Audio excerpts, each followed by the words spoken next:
Continua il dibattito in città circa la possibilità di riprendere il vecchio progetto dei rigassificatori a Porto Empedocle, tanti pareri contrastanti tra loro, tra chi è favorevole e chi no. Anche recentemente una dichiarazione del governo per via del ministro dava la possibilità di poterlo realizzare vista la crisi energetica provocata dalla guerra in corso tra Russia e Ucraina, che sta portando il prezzo alle stelle con grandi difficoltà delle famiglie e l'economia nazionale.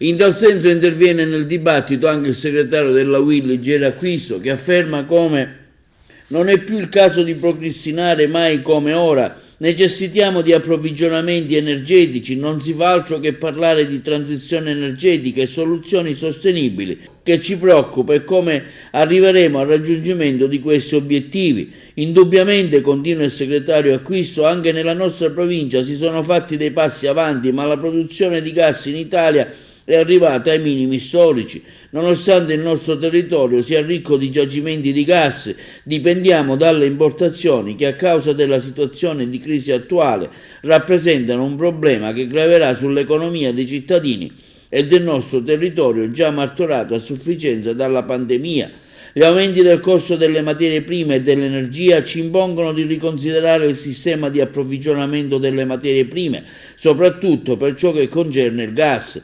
A dichiararlo il segretario della Wiltec Agrigentina Giovanni Manganella, che continua come l'interesse di Enel sul progetto che riguarda la costruzione di un rigassificatore a Porto Empedocle e la recente sentenza del TAR che consente la costruzione del gasdotto che collegherebbe il terminale alla rete nazionale ci fa ben sperare che qualcosa si muova ancora. I due sindacalisti, Acquisto e Manganella, ribadiscono che riproporre la costruzione di questa infrastruttura energetica oggi è fondamentale per la nostra provincia, per la Sicilia e il Paese. Il progetto, ricordiamo, aveva una capacità produttiva di 8 miliardi di metri cubi di gas all'anno. Rimettere in piedi, secondo i sindacalisti della UIL, e portare a termine la costruzione del rigassificatore, compreso il metanodotto di collegamento alla rete nazionale, necessita comunque tempi lunghi. Il Paese avrebbe bisogno di almeno 4 rigassificatori perché la transizione energetica avverrà nel lungo periodo e attraverso l'uso del gas. Intanto nuove notizie arrivano dalla regione siciliana. Bocciato dall'Aula con parere negativo del governo e con voto contrario del PD, un ordine del giorno del Movimento 5 Stelle a firma dell'onorevole agrigentino Giovanni Di Caro, che puntava a impegnare il governo regionale a intraprendere iniziative nei confronti del governo nazionale per stoppare il progetto di un rigassificatore a Porto Empedocle. Con la scusa di una guerra, dice Di Caro, si punta a ripescare un progetto vecchio dimenticato che richiederà tempi di realizzazione di almeno un decennio, non si sa con quale ricadute occupazionali, con contraccolpi negativi per il territorio.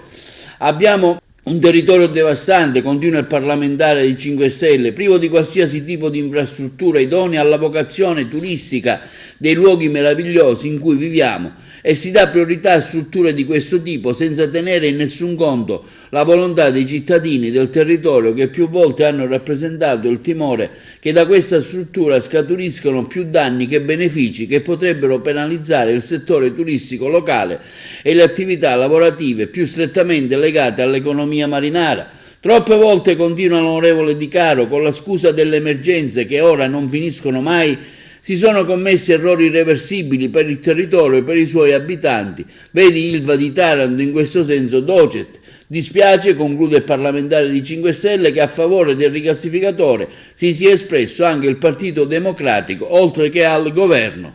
Intanto da Roma arrivano nuove novità. L'onorevole Filippo Perconti comunica di avere presentato un'interrogazione parlamentare indicando tutte le criticità avanzate sia dall'associazione che da alcuni attivisti del Movimento 5 Stelle, cercando di capire quale sia la reale intenzione del governo, in quanto a oggi nessuno è stato informato. L'onorevole Perconti si è detto disponibile a incontrare i rappresentanti del comitato del no al rigassificatore per poter sapere, esaminare meglio quali siano le criticità del progetto.